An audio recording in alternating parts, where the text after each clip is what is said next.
Greetings, Dragon Ball fans, and welcome to part 9 of What If Time Travel Was a One-Way Ticket, where Future Bulma's time machine took some design cues from the early Terminator franchise. It was strictly a one-way affair, sending things back, with no way of returning home. Due to that, Trunks delayed things a bit, and only after his mother died did he cast himself back, as 18 dove at him, and was torn to shreds by the displacement sphere, right in front of her brother. That future Cell then came calling, absorbed the now manic 17, and ventured into the past in pursuit of other options. After watching him achieve his perfection by absorbing Lazuli, the past's Lapis ran to the only person he thought could help, their ex-stalker, or, parole officer? The still-present future Trunks. Trunks then got to see a different side of 17, or whatever it calls itself now. At first they trained in the time chamber, and then, near Trunks' own end at Cell's hands, Lapis stepped in to take the killing blow for him, asking only that he avenge his sister. Trunks then gained his Super Saiyan 2, and Cell got his. The recently regurgitated Lazuli then protested reviving everyone that Cell had absorbed, which included that other 17, despite that meaning that her Lapis would be lost to her, and Trunks saw that neither of them are now what they were in his future. They were willing to sacrifice. They were worth saving? They were maybe even worthy of friendship, as awkward as that was initially. Babidi's appearance and subsequent takeover of both Vegeta, who harbored resentment against his son's apparent lack of pride, and Lazuli's legacy code to kill Son Goku, led to Vegeta getting some not-so-juicy details on that future, and Trunks finding out that despite being a somewhat artificial human, Lazuli, with whom he had kinda fallen in with, was now pregnant. Being the one that killed Cell, not to mention Frieza, the Supreme Kai Shin chose Trunks to be the Elder Kai's guinea pig, while Lapis's energy barrier messed with Boo's insides. Kid Buu then got utterly wrecked by the double Potara fusions of Truhan and Laku. After the Tournament of Destroyers wrapped up, Trunks has been dragging either Gohan or Lapis into Dende's time chamber for about 4 minutes a week, so that it doesn't mess with anyone's day jobs. Recently, though, someone else has been desperate to follow her daddy in there. Little Marble thinks the Hippocamp Chambler is just like the coolest place ever, and even managed to spill the beans to her mummy. So when they next visit the lookout, they have a whole troop accompanying them.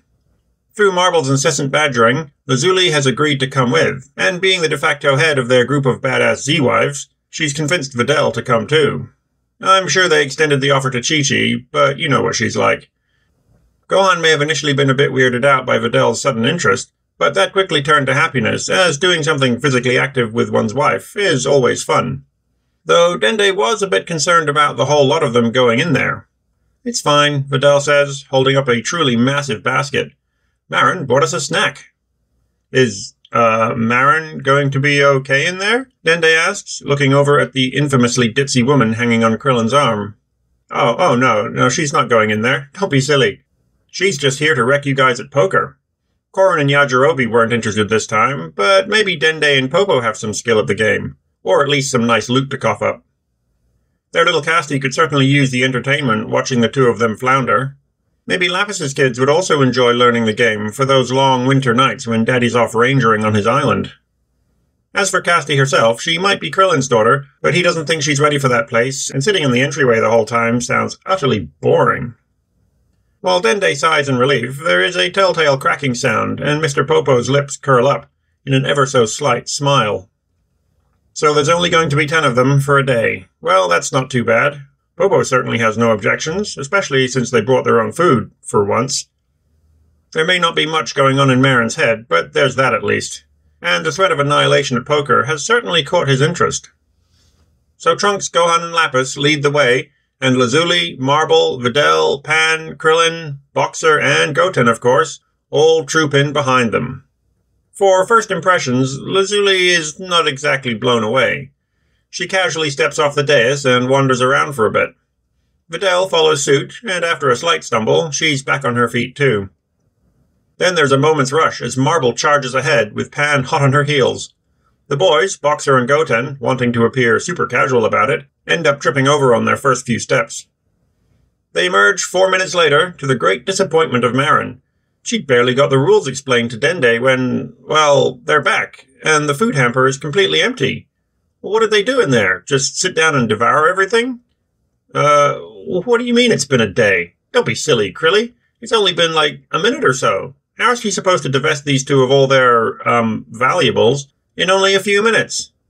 Well, I mean, they can go in for 2 days next time, but that would need more food, and it's still only, 8 minutes? If you really want, just ask Krillin to fly you up here later. Oh, there's no need for that, the smiling Mr. Popo says. I'll bring her home later.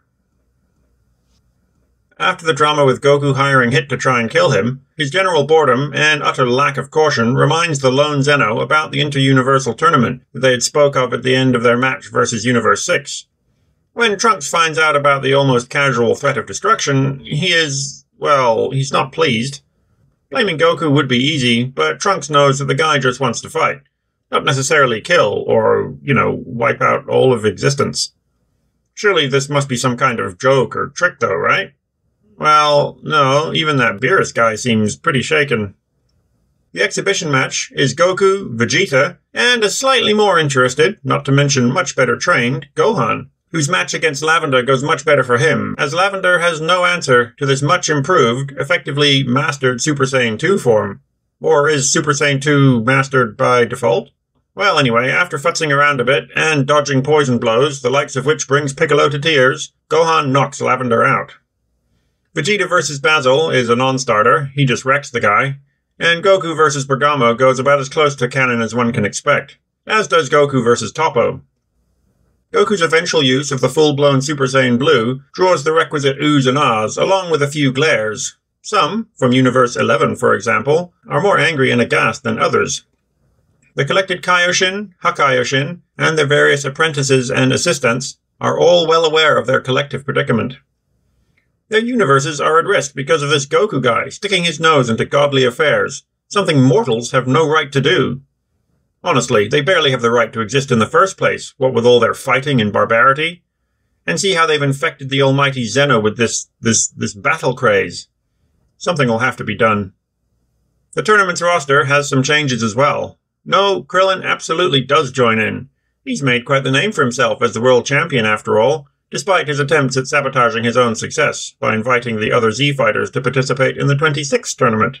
But he is now, though, the two-time world martial arts champion, and with his own master's permission, he has started his own turtle school to build off his spectacular defeat of Videl's father, Hercule.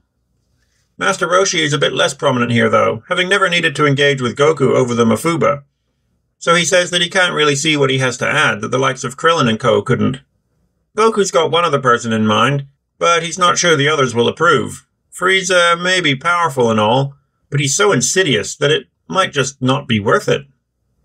Surprisingly, it is Trunks who speaks up in favor of Frieza. He's not seen much in the way of redeeming qualities for the guy, but, well, it's possible at least, right? I mean, just look at Lapis and Lazuli. Okay, so he's certainly not in favor of the guy, but this is about survival, isn't it?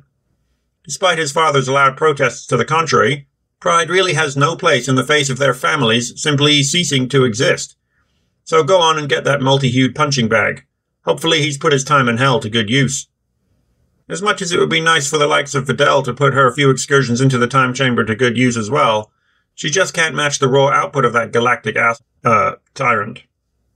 And besides, he's already a bit unsure about himself when thinking about fighting in that arena with Zools, and he knows how deeply Gohan cares about Videl.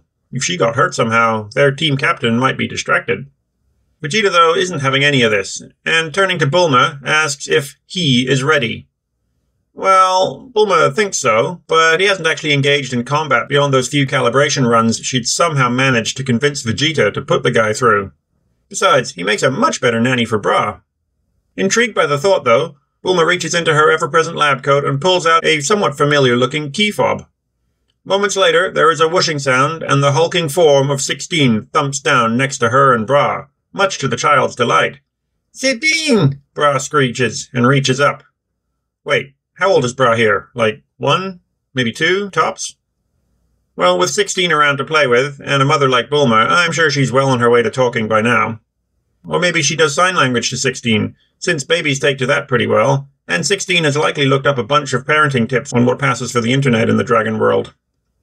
Goku protests, as with Lapis and Lazuli, he can't sense the machine's energy, but Bulma poo-poos his objections. Vegeta's fought him after all, and not once or twice, but 5 whole times. They're still fixing the East Wing after that last one.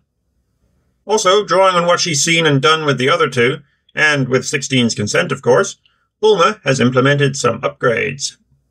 A rocket punch will be the least of your worries if he decides to, how is it phrased? Kill Son Goku?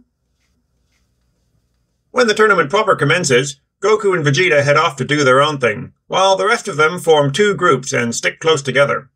On the one hand, you have Trunks, Lapis, Lazuli, and the newly reintroduced 16.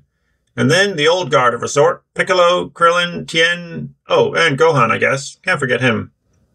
Everything is going fairly normally, right up to the point where Goku faces off against Kale and Caulifla, and Vegeta meets Kaba again.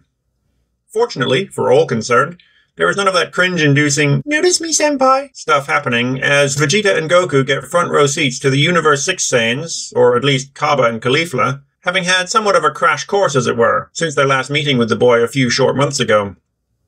Vados had of course seen Gohan and Trunks popping out of Whis' staff, back when they'd visited before the Tournament of Destroyers.